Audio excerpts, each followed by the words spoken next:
क्या सच में पृथ्वी खत्म होने वाली है और 2060 में पृथ्वी का अंत पूरी तरीके से हो जाएगा?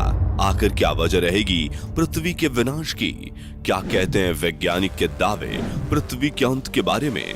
और क्या जिस तरह हजारों साल पहले धरती पर से डायनासोर पूरी तरह से खत्म हो गए थे, क्या उसी तरह से इस बार भी पृथ्वी के विनाश में खत्म होने की बारी इंसानों की है?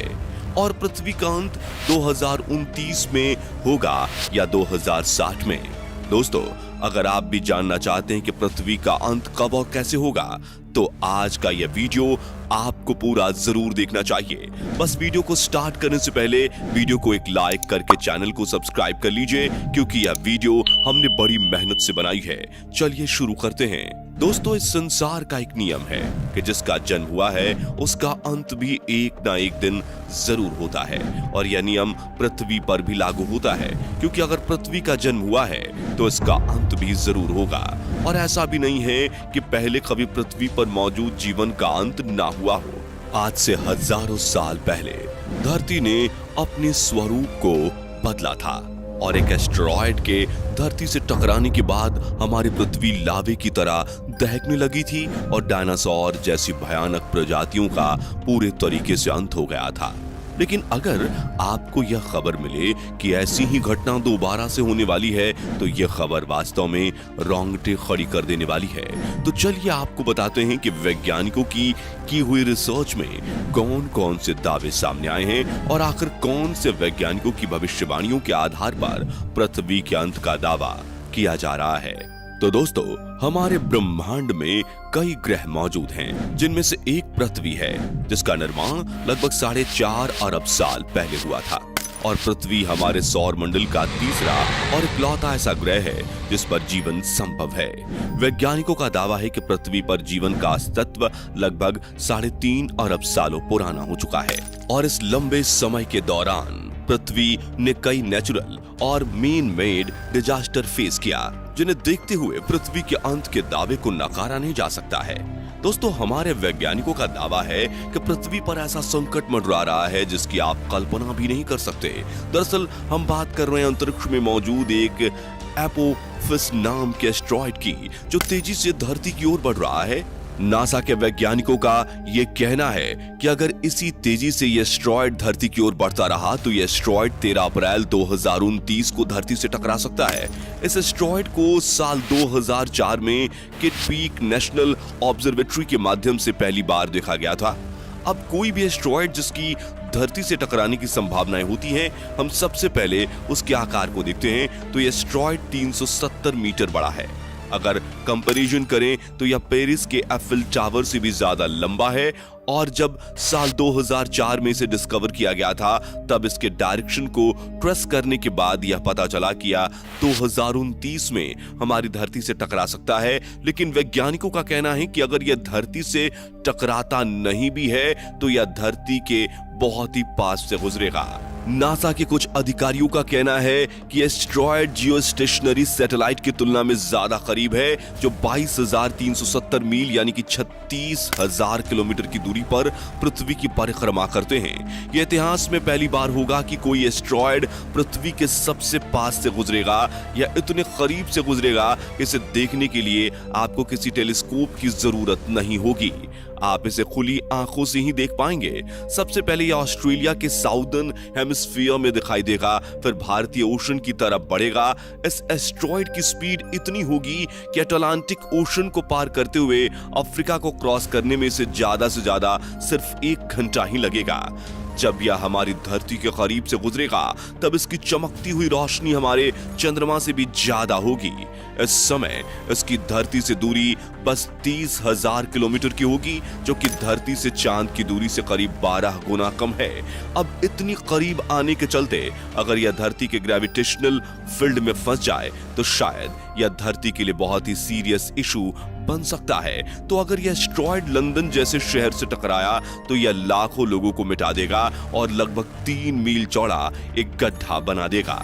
हालांकि ब्रह्मांड में कई ग्रह और उल्कापिंड बार बार पृथ्वी के आसपास से गुजरते हैं, लेकिन हमारी पृथ्वी से टकराए बिना ये ब्रह्मांड में घूमते रहते हैं और हमें इससे कोई खतरा नहीं होता। लेकिन सन 1994 में ब्रह्मांड में एक खौफनाक मंजर हुआ, जिसमें पृथ्वी के बराबर के 10 से 12 उल्कापिंड सौर मंडल के जुपिटर ग्रह से टकराए थे और महाप्रलय का कारण बने थे। उस महाप्रलय में इतना विनाश हुआ कि उससे निकली आग जुपिटर से आज तक शांत नहीं हुई है और इसलिए वैज्ञानिकों का कहना है कि हो सकता है भविष्य में यही घटना पृथ्वी के साथ घटे और फिर पृथ्वी के विनाश को कोई नहीं बचा पाएगा। वहीं एक दावा यह भी कहता है कि हो सकता है कि भविष्य में ज्वालामुखियों के फटने से पृथ्वी का विनाश संभव हो, क्योंकि ज्वालामुखी के फटने से गर्म और खतरनाक गैसों के साथ राख, लावा और दहकती हुई खतरनाक विशाल चट्टानें पृथ्वी से बाहर निकलती हैं, जो विनाशकारी नुकसान का कारण बनती हैं। 1816 में इंडोनेशिया के माउंट टाम्बोरा नाम के ज्वालामुखी के फटने से जो तबाही मची थी, उसने 1.5 लाख लोगों को मौत की नींद सुला दिया था। और यह भीषण तबाही एक साधारण सी ज्वालामुखी से हुई थी, तो आप खुद सोचिए कि अगर पृथ्वी में मौजूद भयानक ज्वालामुखी फटने लगेंगे तो पृथ्वी का क्या हाल होगा, क्योंकि इन ज्वालामुखी के फटने से जो लावा निकलेगा वो ब्रिटेन देश से भी 8 से 10 गुना ज्यादा बड़ा हो सकता है और जिसकी वजह से आकाश में घने काले धुएं के बादल बनेंगे और कई हजारों सालों तक सूरज की रोशनी पृथ्वी पर नहीं आ पाएगी, जिसकी वजह से पूरी पृथ्वी एक बार फिर बर्फ की चादर के नीचे दब जाएगी। वहीं अगर आप वैज्ञानिकों के दावे नकारते हैं तो कई सभ्यताओं और धर्मों में भी पृथ्वी पर प्रलय, कयामत या विनाश की भविष्यवाणियां की गई हैं कि जब कलयुग का अंत होगा तो सूरज का तापमान अपने चरम पर हो जाएगा। लेकिन दोस्तों, हमारे वैज्ञानिक धर्म को नहीं मानते, इन्हें हर बात का पुख्ता प्रमाण चाहिए। तो इसी के चलते नेचर जियो साइंस में छपे शोध में खुलासा हुआ है कि पृथ्वी के खात्मे में सूर्य बड़ा रोल निभाएगा। ये इतना ज्यादा गर्म हो जाएगा कि पृथ्वी से ऑक्सीजन को खत्म कर देगा और यह तो सभी जानते हैं कि ओजोन परत धीरे धीरे नष्ट हो रही है, जिसकी वजह से सूरज की किरणें पृथ्वी पर कहर बरपा रही हैं। दोस्तों, हमारा सूरज 4.5 बिलियन यानी 460 करोड़ साल पुराना है। उससे आज का सूरज 20% ज्यादा बड़ा है और इसका टेम्परेचर बढ़ता ही रहेगा और ऐसे एक्सपेंशन की वजह से 7.6 बिलियन साल के बाद वह अपने मैक्सिमम साइज लिमिट तक पहुंच जाएगा और रेड जायंट में तब्दील हो जाएगा। तब वह अभी के मुकाबले 3000 गुना ज्यादा ब्राइट होगा और बढ़ते साइज के साथ सूरज धीरे धीरे अपने पास के प्लेनेट को निगलना शुरू कर देगा। सबसे पहले मर्क्यूरी यानी बुध ग्रह को, फिर वीनस यानी शुक्र ग्रह को और आखिर में हमारी पृथ्वी को। जब तक धरती की बारी आएगी तब तक तापमान इतना ज्यादा बढ़ जाएगा कि यह सूरज जो हमें अभी जिंदगी देता है, वही सूरज हमें अपनी तीव्रता से हमारी धरती के जीवन को खत्म कर देगा। समुद्र और नदियां सूख जाएंगे, धरती पर बारिश का नामो निशान नहीं होगा और सूरज भीषण आग उगलेगा जो धरती को पाताल लोक तक भस्म कर देगी और लगातार इस गर्मी के चलते सब कुछ चलकर राख हो जाएगा। वहीं लॉ ऑफ ग्रेविटी की थियरी समझाने वाले the father of modern science Newton के अनुसार ये दुनिया सन 2060 तक खत्म हो जाएगी। न्यूटन ने 1704 में कहा था कि 2060 तक धरती खत्म हो जाएगी। खास बात यह है कि न्यूटन ने यह ऐसे ही नहीं कहा था, बल्कि इसके पीछे न्यूटन ने दुनिया के खत्म होने का एक फॉर्मूला भी दिया था, जो कि 1727 में उनके मरने के बाद उनके घर के नोट्स और चिट्ठियों में दर्ज था, जिसे सारा ड्राई ने अपनी किताब द न्यूटन पेपर्स में साफ साफ बताया। गति के नियमों के तमाम फॉर्मूलों का आविष्कार करने वाले न्यूटन ने उस नोट में यह कहा था कि एक समय ऐसा आएगा कि पृथ्वी के घूमने की गति बदल जाएगी, जिससे दिन और रात आधे हो जाएंगे और वर्ष 2060 के बाद पृथ्वी पर समय बिल्कुल ही खत्म हो जाएगा। यानी कि किसी भी सूरत में दुनिया 2060 से आगे नहीं बढ़ने वाली। न्यूटन ने ग्रेविटी और दूसरे ग्रहों को भी अपनी भविष्यवाणी का आधार बनाया था।